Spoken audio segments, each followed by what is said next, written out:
Assalamualaikum warahmatullahi wabarakatuh. Pada kesempatan kali ini saya hendak melanjutkan materi mengenai pemodelan dengan data spasial.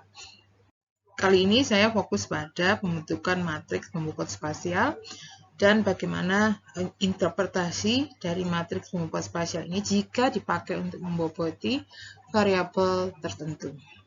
Jadi dengan catatan kalian sudah memiliki data spasial. Data spasial di sini seperti pada materi sebelumnya, kalian memiliki variabel-variabel yang diamati pada beberapa lokasi, dan setiap lokasi memiliki informasi mengenai posisinya di satu relatif satu sama lain, baik itu berupa koordinat titik maupun koordinat pusat wilayah.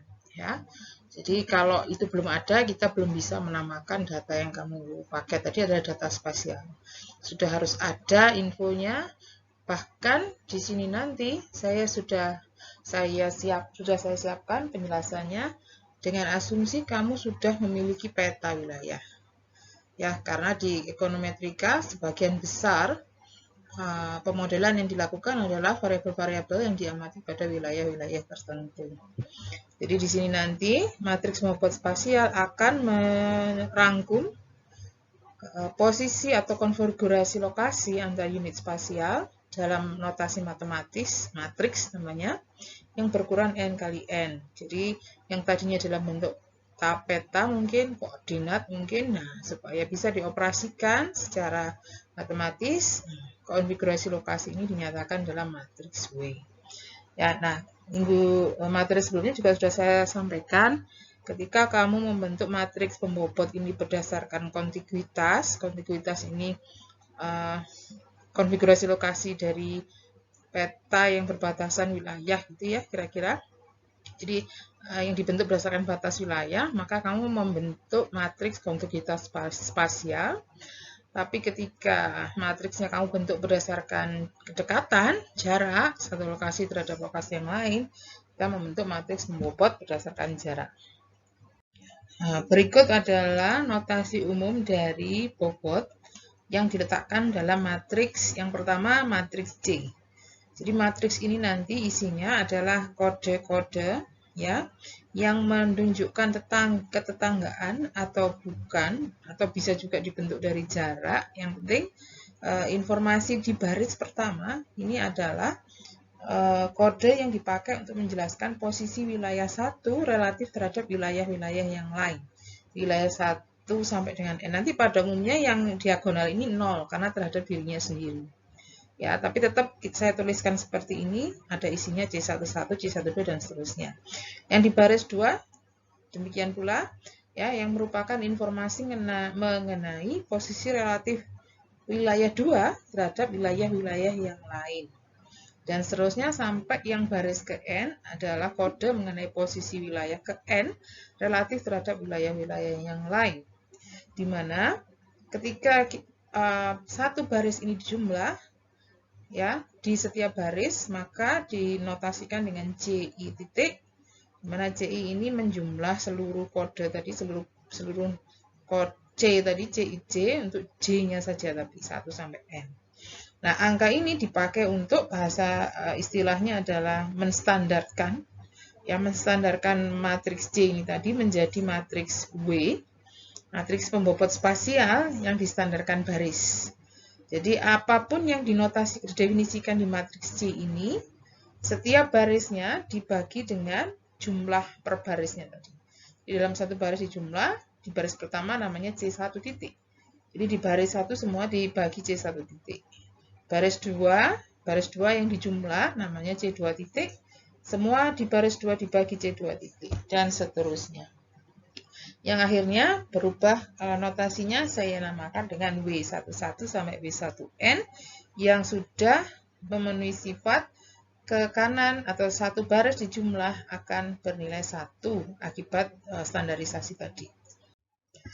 Standarisasi ini umum dilakukan ya dengan tujuan supaya nanti ketika dipakai untuk memboboti variabel, misalkan variabel X, interpretasinya menjadi lebih mudah. Oke. Jadi bisa coba saya tunjukkan di sini. Ini matriks W yang tadi sudah dipastikan jumlahnya ke kanan sama dengan 1.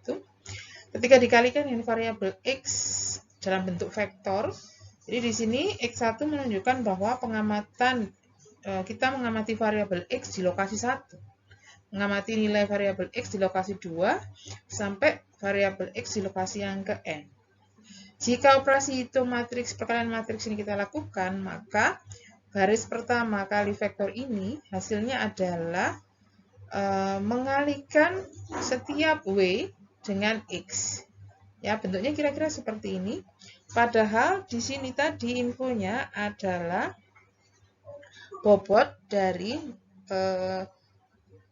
bobot yang menunjukkan ketetanggaan dari lokasi 1 relatif terhadap lokasi yang lain-lainnya.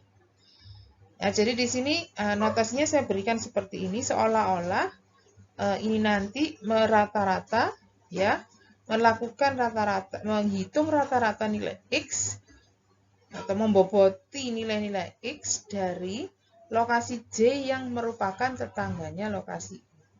Ya, jadi walaupun ini di jumlah J sama dengan 1 sampai N untuk seluruh J, nanti setelah kamu tahu bentuk yang belakang-belakang, nanti WIJ ini nanti hanya aktif ketika J itu tetangganya.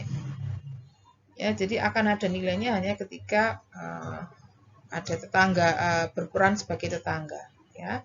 Tapi di sini notasinya baris pertama dikalikan dengan vektor-vektor X ini seolah berusaha merangkum atau merata-rata seluruh nilai X, ya, yang berasal dari lokasi tetangganya, lokasi-lokasi yang bertetangga dengan lokasi 1. Baris 2 dikalikan dengan vektor X nanti berusaha menangkap, ya, secara rata-rata nilai X dari lokasi-lokasi yang menjadi tetangganya lokasi 2 dan seterusnya. Ya, jadi seperti itu. Jadi elemen per baris atau setiap baris dari WX itu sebenarnya mengukur rata-rata dari semua X di lokasi-lokasi tetangganya I, gitu ya.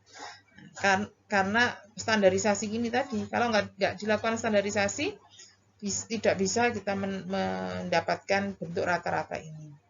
Rata-ratanya bisa rata-rata yang diberi bobot sama, bisa juga rata-rata yang bobotnya beda-beda. Ya, kalau kita menggunakan konsep kontiguitas, nanti rata-rata yang terbentuk bobotnya sama. Jadi kalau ada 3 tetangga, ya bobotnya semua sepertiga. Jadi kalau menggunakan konsep jarak, semua lokasi mempunyai bobotnya tergantung jaraknya. Nanti seperti itu. Oke? Nanti matriks tadi, terutama yang menggunakan konsep kontiguitas, akan saya jelaskan cara membentuknya berdasarkan 2 pendekatan.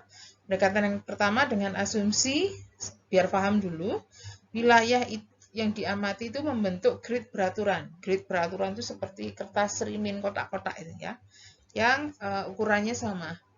Ya, jadi nanti matriks yang akan dibentuk berawal dari kode biner 0 dan 1 yang ukurannya N kali N. 0 jika tidak bertetangga, 1 jika bertetangga. Dan isinya CIJ jalan dari I1 sampai N, J1 sampai N, ya. Jadi dianggap bertetangga kalau berbagi batas atau berbagi sudut, ya. Tidak berarti tidak bertetangga. Ada 3 konsep nanti. Bentuk berbagi batas, berbagi sudutnya nanti tergantung konsep mana yang kita pakai. Rook contiguity, bishop contiguity, atau queen contiguity. Ini semua seperti istilah dalam papan catur. Ya, karena grid peraturan tadi itu seperti kertas serimin atau papan catur, ya. Kotak-kotak seperti itu. Jadi ingat-ingat, nanti setiap CIJ itu bisa bernilai 1 atau 0 tergantung posisi I dan J-nya seperti apa. Jadi contoh saya ini, ya. Konsep rook contiguity itu ya seperti papan catur ini tadi. Nah, misalkan kamu fokusnya pada unit A yang di tengah ini, maka dengan konsep rook, tetangganya A ini hanya yang share border, hanya yang berbatasan wilayah. Jadi unit A ini hanya berbatasan dengan yang atasnya ini namanya B1. Di kiri namanya B1, atasnya B2, B3 yang kanan, B4 yang bawah. hanya B1, 2, 3, 4 yang merupakan tetangganya. Yang lainnya bukan. Itu root contiguity. Nah, jadi nanti ketika memberi kode ya tergantung nomornya ya. Ini kebetulan nggak saya beri nomor ya. Ini terima aja dulu ini konsepnya. Kalau sudah ada nomornya baru bisa memberi kode. Tapi konsep root ini ingin saya perkenalkan ke kalian. Jadi kalau berbagi batas seperti ini ya dinamakan konsep root contiguity. Yang kedua, queen contiguity. Tidak hanya berbagi batas, tapi berbagi sudut. Pojokannya ini nyambung ya, berarti tetangganya A ini jauh lebih banyak sekarang. Karena tidak hanya yang berbatasan berbagi batas garis, tapi sudutnya juga. Ya, itu queen contiguity. Sedangkan bishop ini hanya yang berbatasan berbagi sudut. Yang lebih sering terjadi pada prakteknya adalah yang queen.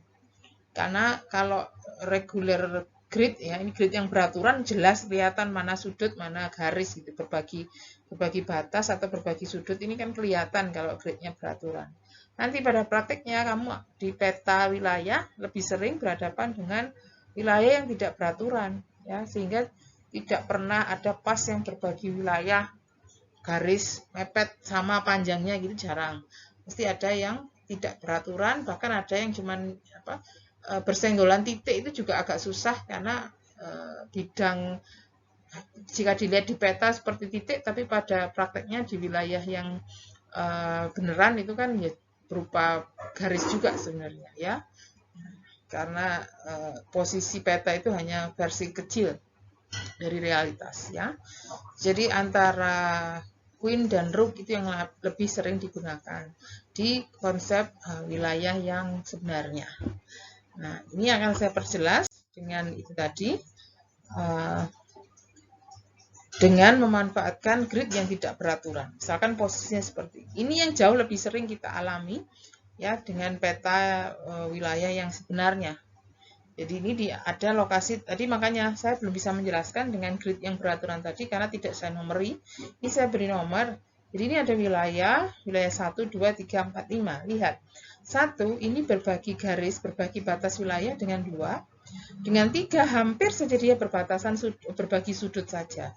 Karena di sini ada sedikit share border, ya, berbagi perbatasan wilayah hanya kecil sekali. Ya, kalau semakin sempit ya jadi seolah-olah titik. Ya, kemudian 2 dengan 4 juga iya. Ya, jadi ini pojok ini hampir pojok, tapi sebenarnya dia ada, kalau di zoom ini akan ada garis juga di pojokan sini.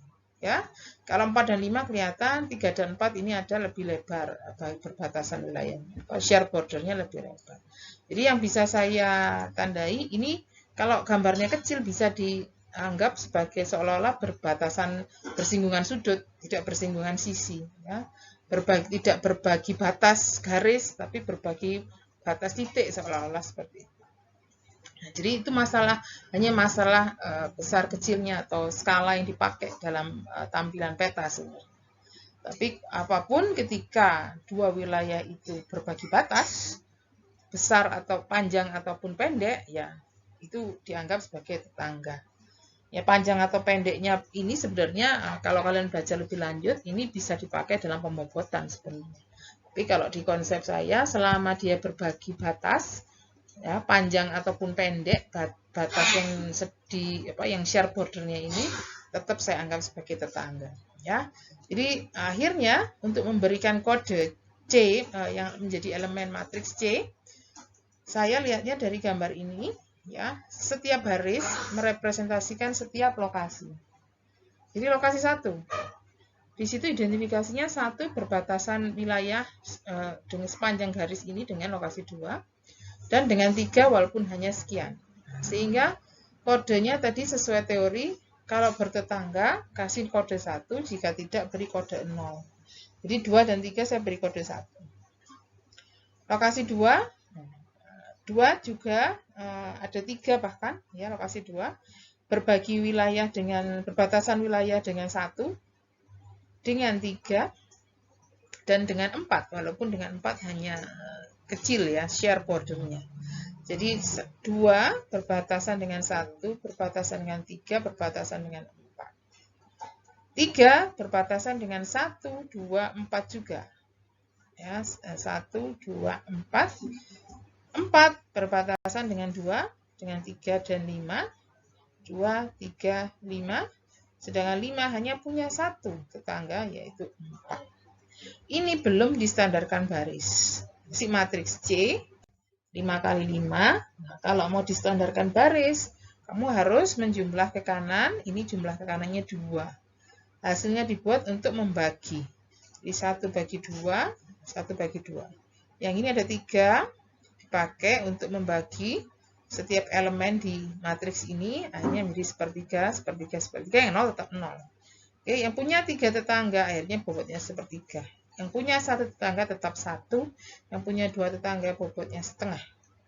Oke, jadi yang tadi saya bilang sebagai rata-rata terlihat dari sini. Ya, jadi selama dia menjadi tetangga, berapapun tetangganya, di situ diberi kode 1, nanti distandarkan seolah-olah jadi bobot yang sama-sama pecahan, ya, yang kalau dijumlah ke kanan untuk matriks W pasti 1. Ya. Oke, nah lanjut ke yang tadi. Ketika matriks ini dipakai untuk memboboti variabel X, nah ini tadi konfigurasi lokasi. Nah, data spasial dari lokasi-lokasi ini kamu mengamati X. Di sini kamu amati X-nya misalkan apalah ya, PDB, pendapatan domestik di wilayah 1. Nah, nanti kodenya X1. Pendapatan di wilayah 2 X2, X3, X4, X5 yang diletakkan pada vektor X di sini. Ketika kamu kalikan baris kolom di sini seolah-olah merata-rata. Jadi X2 dan X3 itu PDB pendapatan yang ada di wilayah 2 dan wilayah 3 dijumlah dibagi 2, berarti kan rata-rata.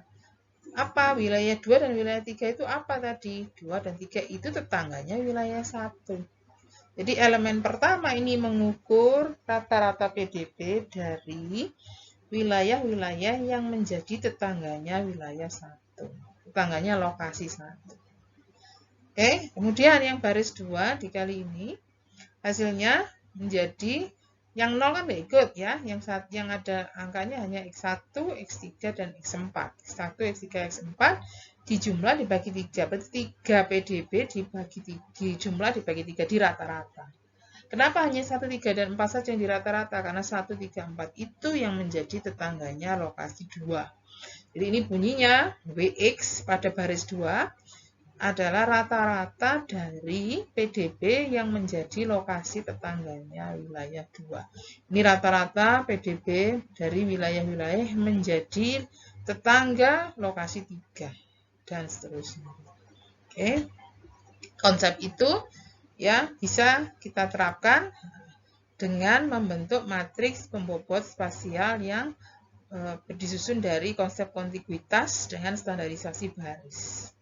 Matriks ini, matriks W ini nanti bisa dalam bentuk yang lain dengan menggunakan konsep jarak. Interpretasinya tetap sama, bisa jadi rata-rata dari tetangga ini juga bisa. Hanya saja nanti rata-ratanya tidak memiliki bobot yang sama. Kalau ini kan semua sama bobotnya. X2 dan X3 sama-sama diboboti setengah. 1, 3, 4 sama-sama diboboti sepertiga dan seterusnya. Kalau menggunakan matriks pembobot jarak bisa berbeda bobotnya. Oke, karena konsep pembentukan C-nya pun tidak hanya 1, 0 seperti tadi. Oke, bagaimana? Ini penjelasannya nanti ya. Kemudian satu lagi, WX ini dinamakan operator spasial lab. Ya, karena kita tadi menyatakannya elemen WX itu rata-rata X dari lokasi tetangga lokasi 1 dan seterusnya. Jadi ini berusaha menangkap rata-rata X di lokasi tetangga. Hanya dinamakan spasial lag, sama perannya seperti ketika kamu menggunakan XT-K. XT-K pada deret waktu itu kan time lag ya. Kalau ini spasial lag. Oke, untuk jarak. Dengan bobot jarak kamu harus punya informasi tentang jarak dari dua wilayah. Ketika pakai pusat wilayah atau pusat apapun yang dipakai pusatnya ya, seperti penjelasan saya sebelumnya, pusat wilayah secara geometris bisa, pusat pemerintahan bisa, tergantung apa yang kamu amati.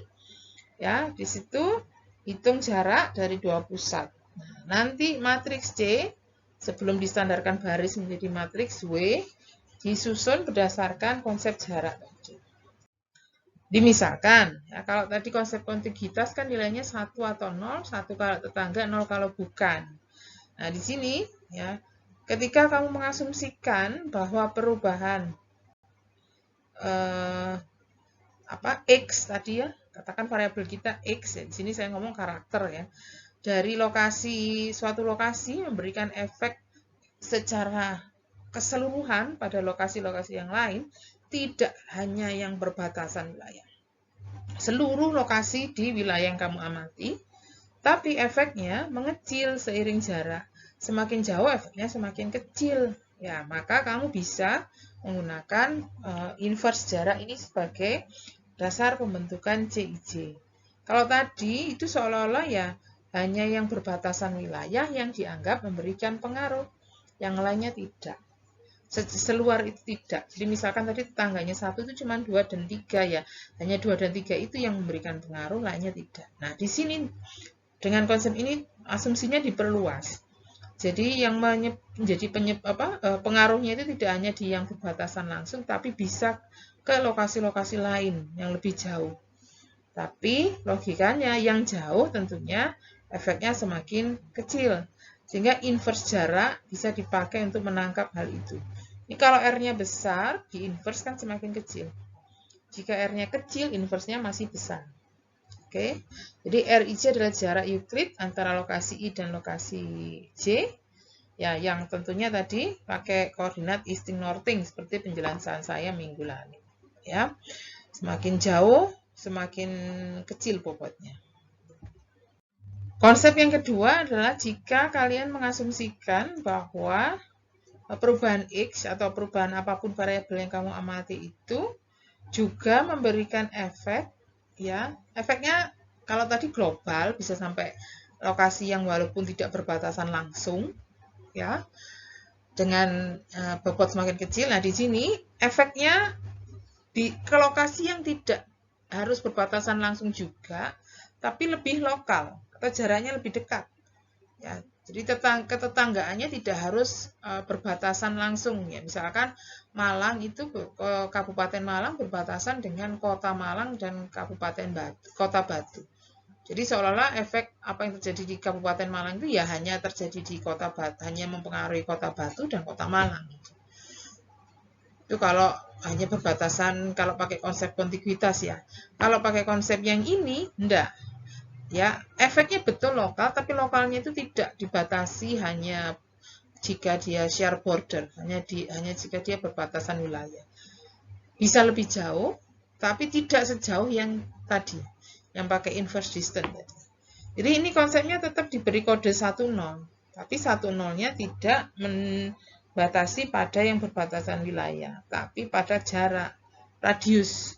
Jadi jika lokasi I dan lokasi J itu dihitung jaraknya itu masih kurang dari radius R0, masih kurang dari R0, dianggap bertetangga 0 selainnya. Ya, jadi bedanya dengan yang tadi. Kalau yang tadi dengan lokasi manapun dianggap mempengaruhi, tapi bobotnya mengecil. Kalau ini dianggap yang dekat saja, tapi tidak harus yang berbatasan wilayah. Boleh tidak berbatasan wilayah selama jaraknya masih dalam radius tertentu. Bobotnya gimana? Sama 1. Kalau tadi kan menurun seiring jarak. Kalau ini bobotnya sama semua ketika posisinya masih dalam radius tertentu. Mirip dengan kontiguitas.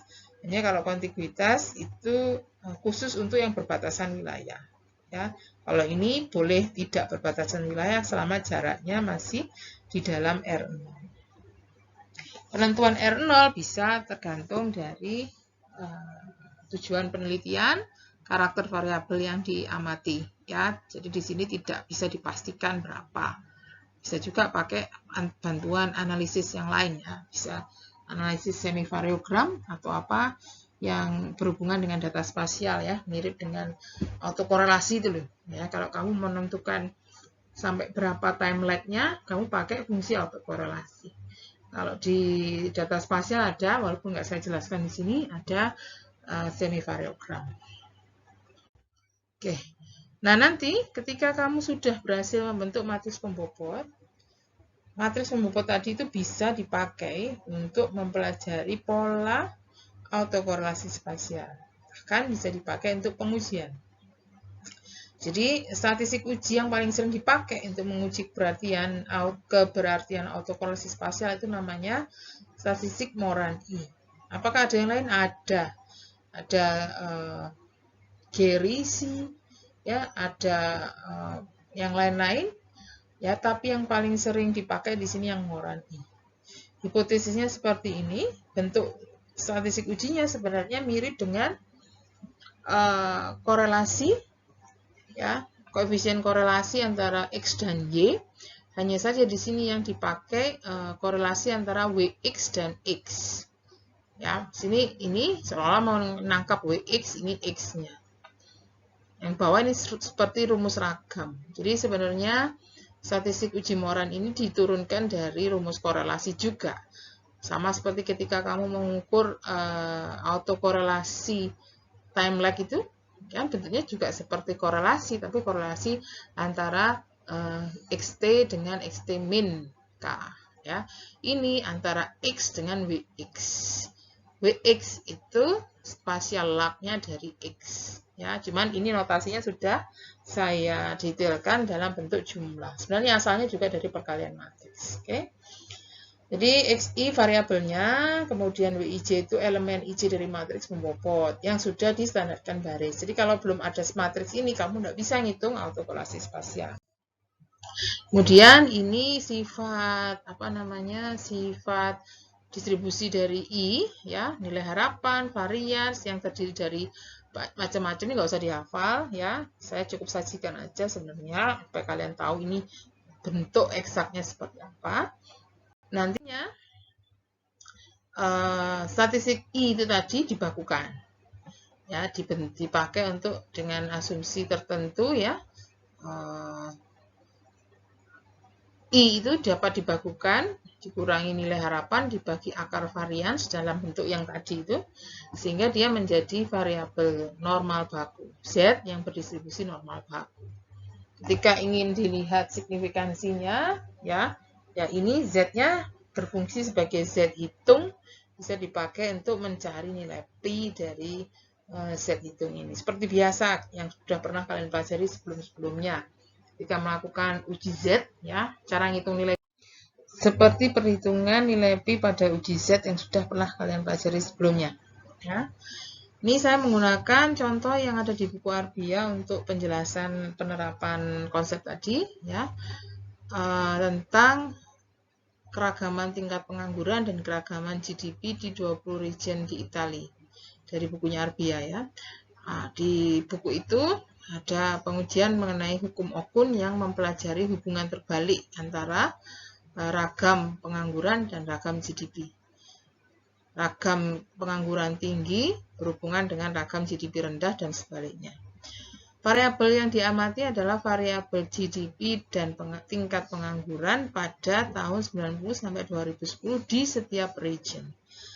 Ada banyak pengamatan, ada banyak periode, tapi dari periode pengamatan yang diperoleh di setiap periode, di masing-masing periode ini dijadikan satu, ya, di setiap region dijadikan satu dalam bentuk ragam.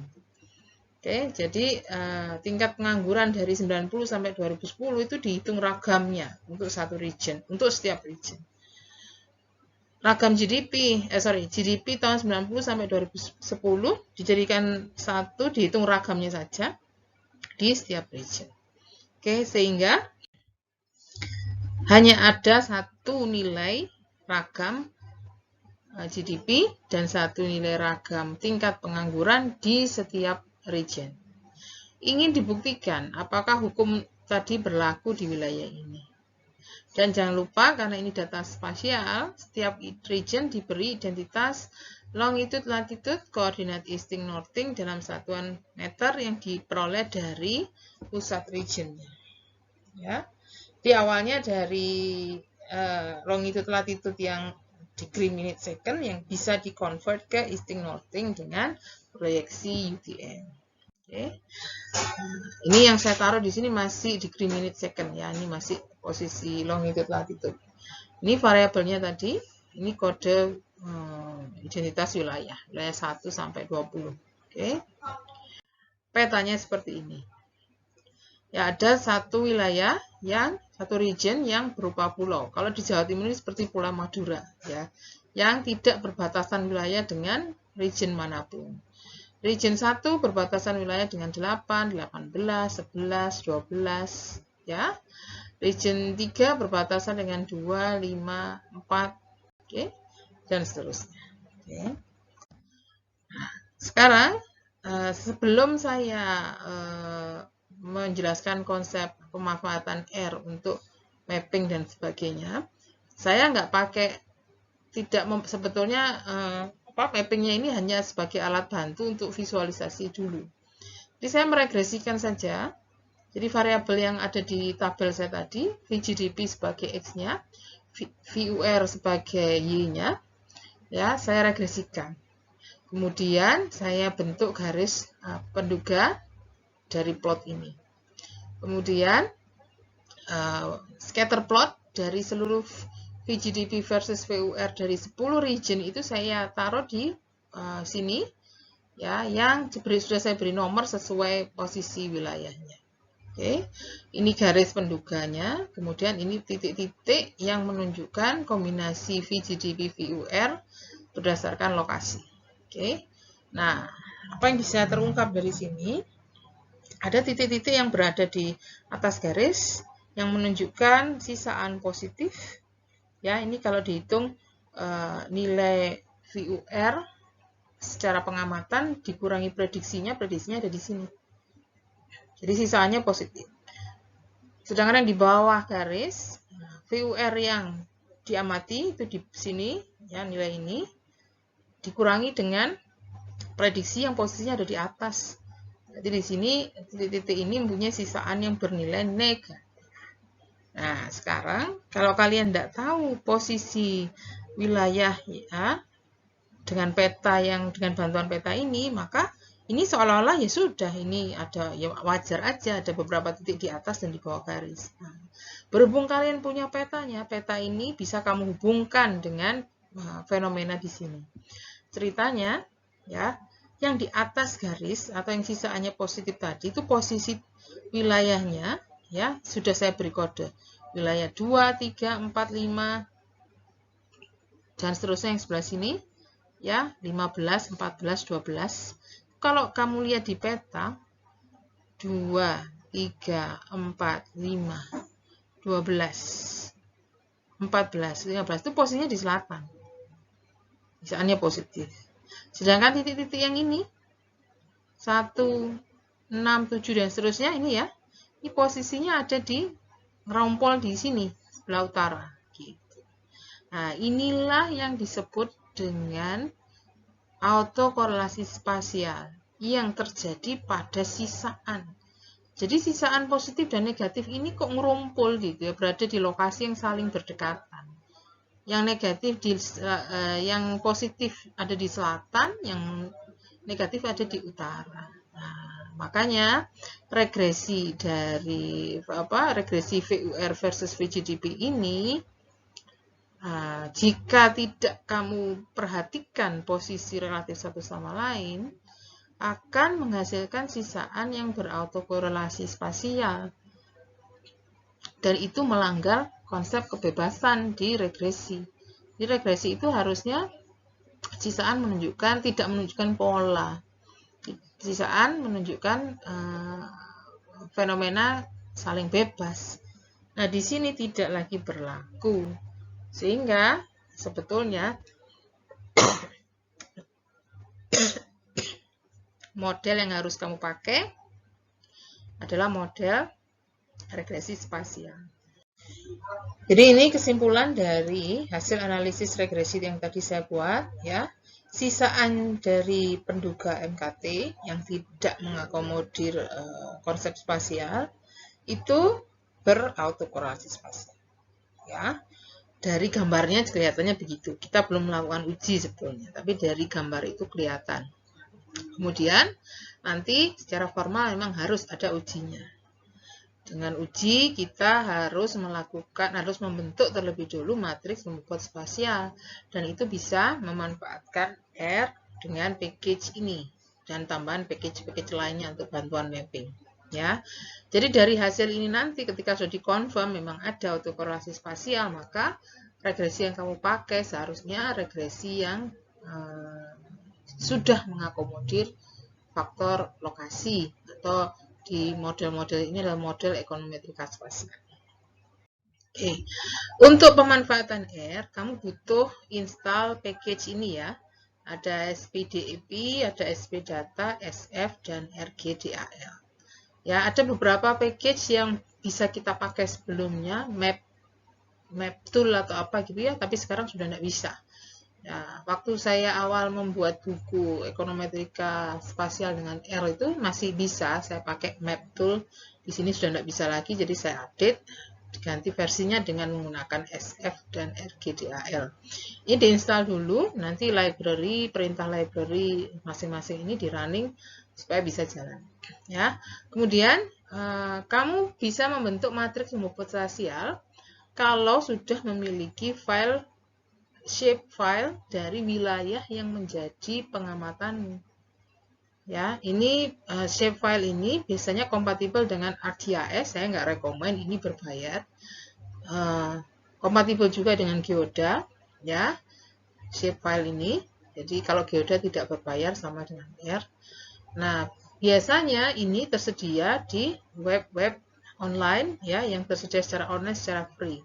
Saya juga nyari ini secara free, dapat data wilayah Itali yang judul filenya ita_adm1.shp.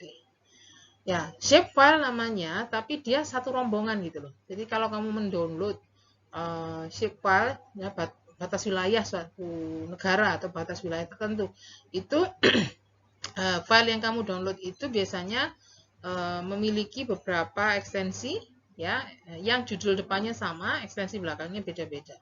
Tapi itu jadi satu rangkaian yang tidak bisa dibuang ya, jadi harus ada semua. Hanya saja nanti yang dipanggil di software yang kamu pakai untuk bantuan mapping itu yang .shp ya.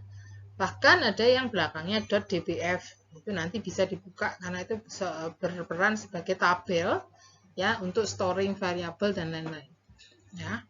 Nah, untuk sementara saya pastikan kalian bisa mengoperasikan yang menggunakan shapefile saja dulu, yang .shp. Oke, ketika sudah diinstal package-package tadi, jangan lupa ini ditaruh di script ya, library-nya di run dulu. Nah, untuk membaca file SHP ini ya menjadi objek tertentu, ini objeknya saya namakan Itali. Ya, perintah yang dipakai adalah perintah read OGL. Tentunya ini saya nggak beri ekstensi apa-apa karena saya sudah mengatur di session bahwa working directory saya sesuai dengan lokasi penyimpanan ini. Kalau nggak bisa ini ya, nggak bisa jalan. Jadi atur dulu direktorinya supaya sama dengan lokasi kamu menyimpan shapefile ini. Oke. Jadi shapefile ini dialokasikan dulu ke objek yang dinamakan Italy. Mengenai ini nama terserah, ini nama kok, terserah saya. Ini terserah pembuat program ya. Ini terserah namanya apa. Oke.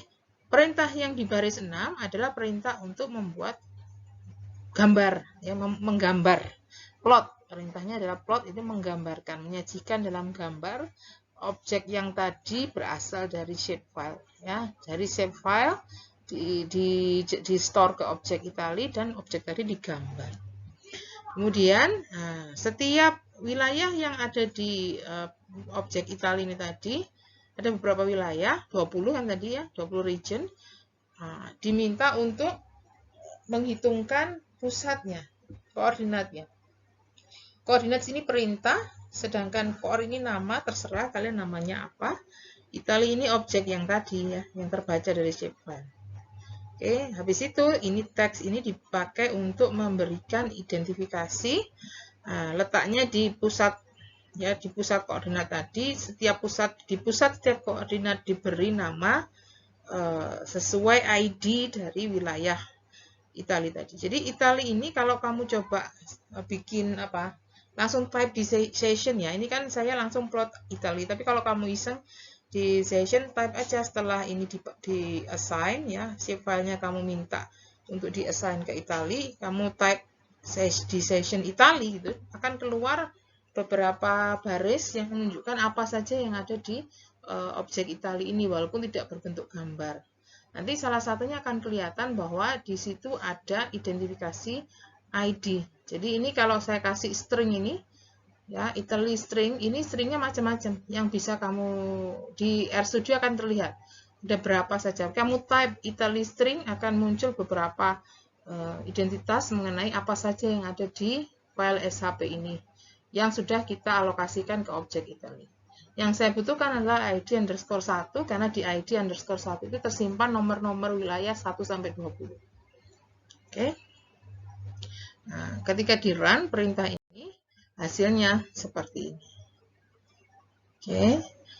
Nah, nanti untuk membentuk matriks pembobot spasial ya, ada perintah yang disebut poly2nb. Perintah ini dibuat untuk merubah ya poligon-poligon atau wilayah-wilayah yang ada di objek Italia ini tadi menjadi daftar tetangga, NB neighbor. Jadi setiap wilayah itu tetangganya apa saja. Dia berusaha mengidentifikasi dengan perintah poly2nb. Input dari fungsi ini adalah Italia objeknya tadi.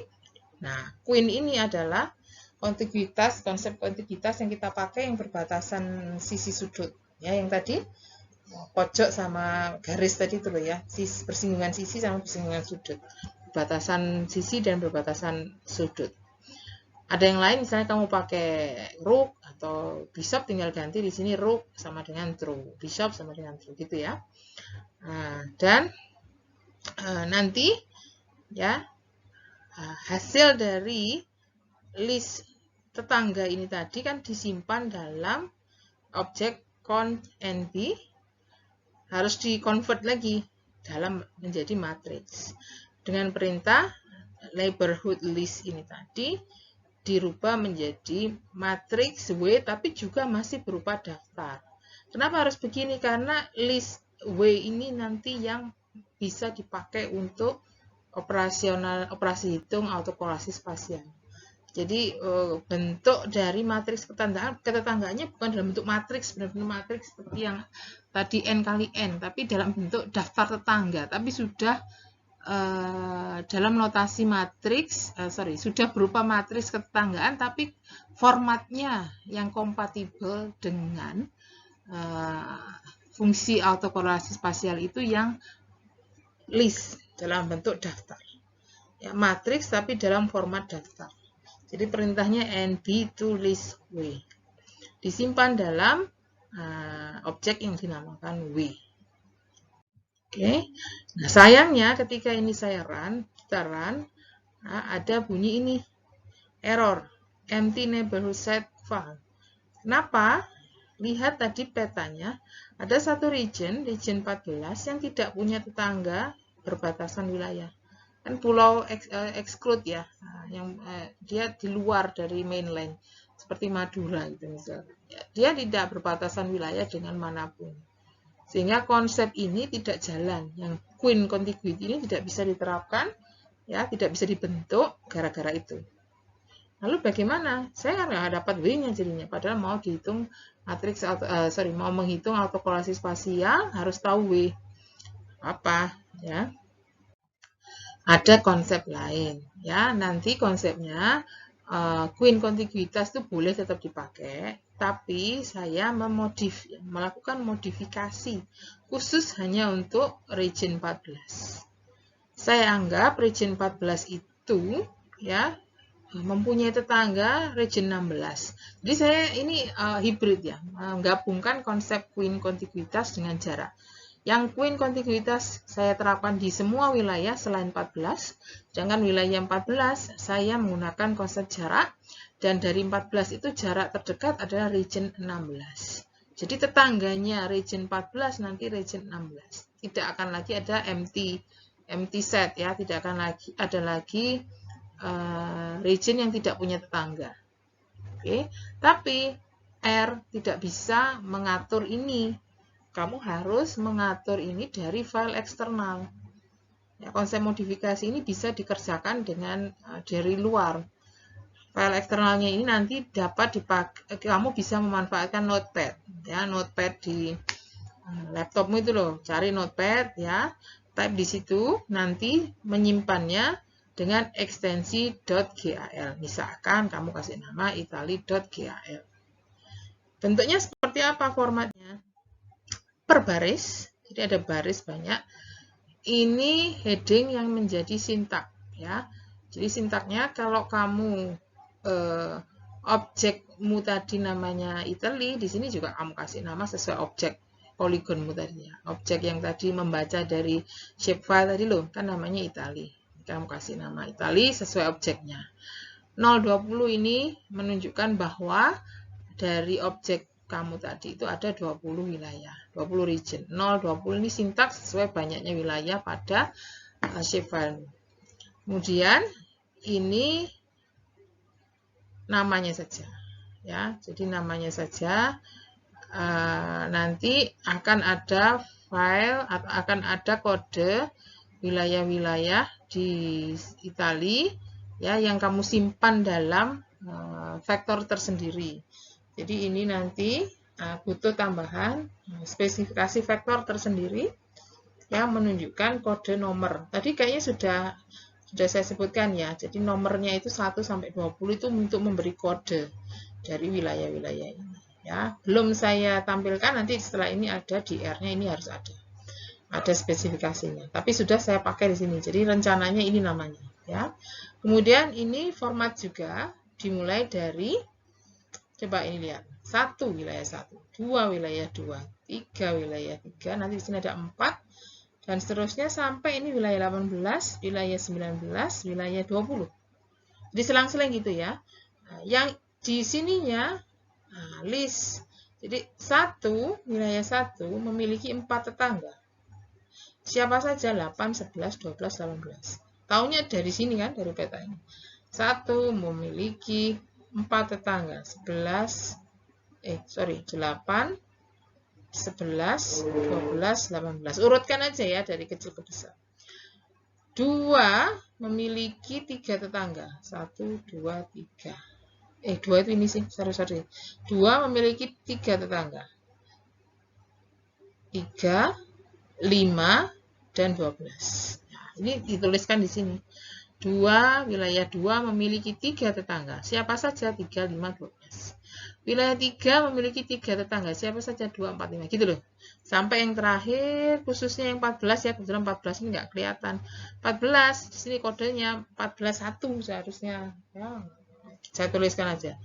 Di tengah-tengah sini walaupun tidak terlihat itu ada wilayah 14, 1 tetangga, bawahnya siapa tetangganya? 16. Baru 15.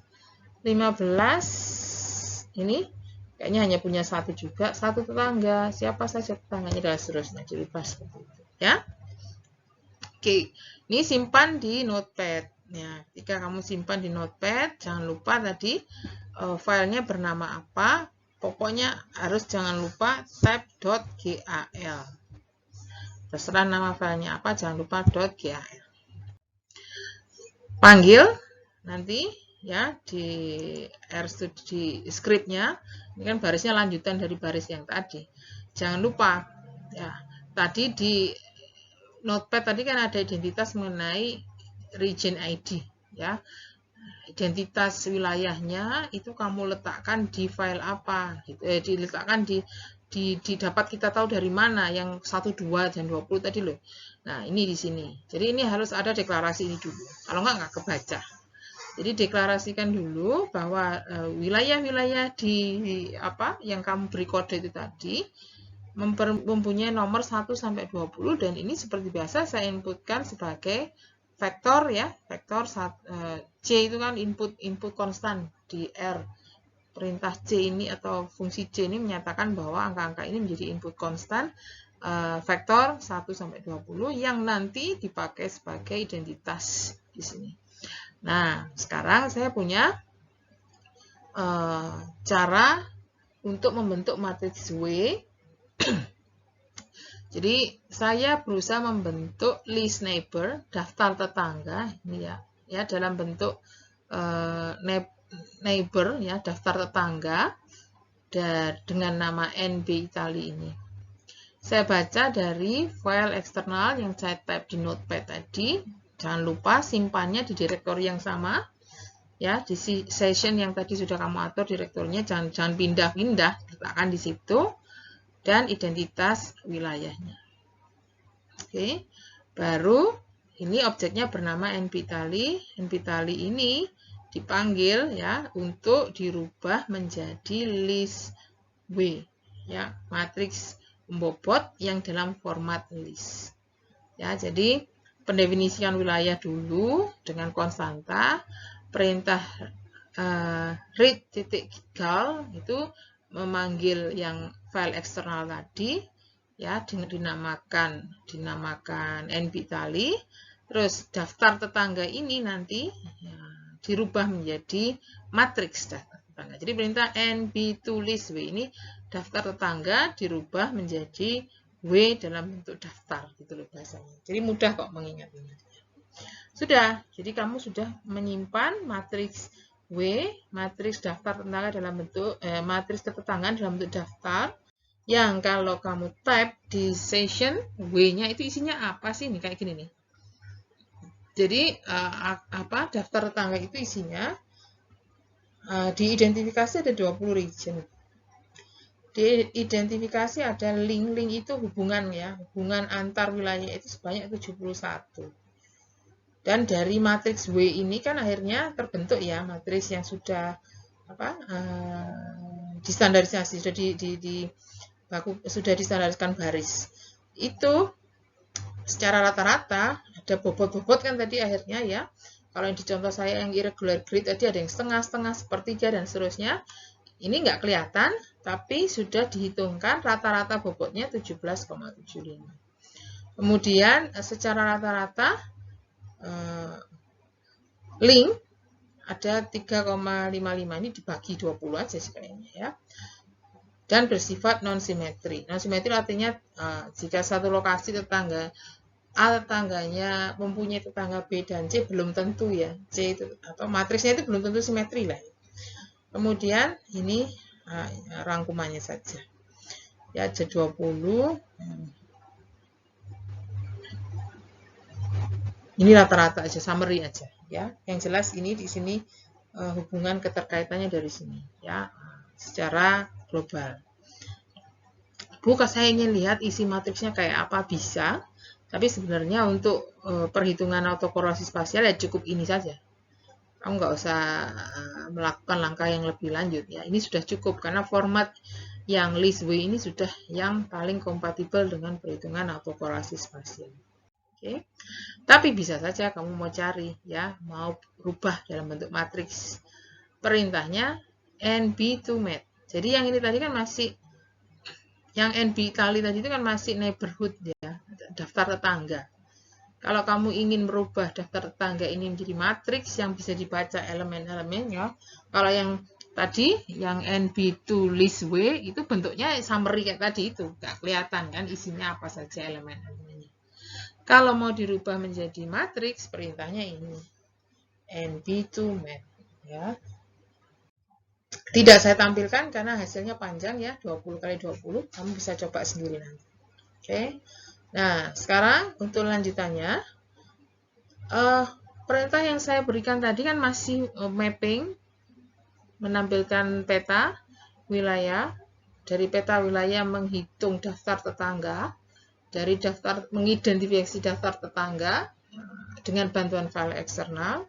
Karena tanpa file eksternal tadi gagal, karena ada yang tidak punya tetangga secara konsep Queen ya. file eksternal tadi untuk hybrid ya, kita memodifikasi salah satunya. Kemudian dari situ terbentuk matriks pembobot spasial yang formatnya format daftar juga, list W. Nah, sampai sini kita belum ngotak-ngatik variabel VUR dan variabel VGDP, belum ada sama sekali. Kita masih punya petanya saja. Nah, baru di sini langkah ini kalian butuhkan untuk memanggil. Ya, caranya pakai simpanlah variabel-variabelmu tadi itu dalam file txt. Ya, file yang di Notepad juga, dalam file Notepad juga. Kalau tadi isinya ketetanggaan, sekarang isinya berisi 2 kolom. Ya, kolom pertama variabel ini VUR, kolom kedua variabel VGDP. Jadi biasa jadi type apa? Kamu ketikkan biasa aja di Notepad. Ini VUR, ini VGDP menjadi headingnya. Ini VUR wilayah 1, wilayah 2, 3 sampai wilayah yang ke-20. Ini juga begitu. Ya, VGDP wilayah 1, 2 sampai wilayah yang ke-20. Simpan dengan nama tertentu. Terserah, ini namanya nggak harus sama. Nggak harus ITA admin 1, nggak harus. Saya kebetulan namanya itu. Oke. Panggil ya, read table yang sudah kamu simpan di file Notepad dengan form ekstensi txt. Header true karena kamu mau baca ini, headernya. Kalau nggak pakai true ya nggak kebaca ini sebagai header. Oke. Nah, dari situ nanti akan muncul dat, bacaannya ini disimpan dalam objek dat yang ada isinya, ini ada $sign, ini artinya isinya ada kolom pertama berisi VUR, yang kedua berisi VGDP. Jadi apa sih istilahnya field atau apa ya? Di komponen dari objek dat ini ada beberapa, salah satunya VUR, yang satunya VGDP. Nah, ini saya assign ke variabel VUR dan VGDP yang nanti jadi vektor sendiri yang bisa diolah. Kalau enggak gimana boleh, tapi kan setiap kali harus type ini, DAT string, DAT string ini. Kalau enggak mau mengulang DAT berkali-kali, ya silakan assign ini dalam variabel baru. Oke, kemudian panggil atau operasikan perintah lm untuk menghitung, menduga, atau lakukan pendugaan metode kuadrat terkecil sebagai, di sini yang sebagai respon adalah variabel keragaman unemployment tadi ya, VUR, dan prediktornya keragaman GDP. Oke, saya namakan ini sebagai model 1. Kalau mau tampilkan modelnya ini, saya nggak interpretasikan apapun, ya. Ini estimate-nya, ini sisaannya seperti ini, dan ini koefisien nilai Pi dari uji parsial dan lain-lain. Tidak saya interpretasikan apapun, saya lanjutkan ke uji Moran, uji autokorelasi spasial bagi sisaan model. Perintahnya ini, lm.morantest dari model 1. Nah, ini maksudnya di sini nanti yang diuji sisaan model 1. Sisaan model 1 akan diuji autokorelasi spasialnya dengan menggunakan bobot W yang sudah kamu definisikan secara hibrid tadi. Queen contiguity tapi ada modifikasi untuk lokasi 14. Hasilnya ketika saya perintahkan ya seperti ini. Identifikasi signifikansi nilai autokorelasi itu ada pada p-value di sini. Ya, ini hitungan ekspektasi, hitungan ragam. Kalau kamu pastikan hitungan Z-nya dari cari nilai Pi dari Z ini ya kira-kira bisa ditelusuri. Ini p-value-nya berasal dari Z hitung yang mencari ini dikurangi nilai harapan dibagi akar varians ya. P-value-nya sangat-sangat kecil sehingga memang betul tolak H0 ya, hipotesis nolnya tidak ada autokorelasi. hipotesis alternatifnya ada autokorelasi. Jadi di sini memang ada autokorelasi spasial sisaan. Oke. Bagaimana kalau saya ingin menguji autokorelasi dari satu variabel saja? Bisa juga kamu lakukan. Perintahnya beda tapi, karena ini satu variabel. Kalau tadi kan dari model, makanya namanya LM test. Ya, sini moran.test dari variabel satu yang saya ingin amati adalah variabel keragaman tingkat pengangguran. Kalau kamu melakukannya pada VGDP, silakan, sama aja caranya. Ya, tetap harus menggunakan matriks Moorcock spasial ini. Hasilnya seperti ini, sama seperti tadi. Ini I-nya secara hitungan, ini nilai harapan, ini ragam. Kalau dirubah menjadi rumus yang tadi, I dikurangi nilai harapan dibagi akar varian menjadi statistik Z, yang p-value-nya bisa dihitung dari situ, ya nilainya sangat-sangat kecil. Juga bisa dipastikan bahwa variabel keragaman tingkat pengangguran di 20 region ini tadi juga memiliki autokorelasi spasial. Oke.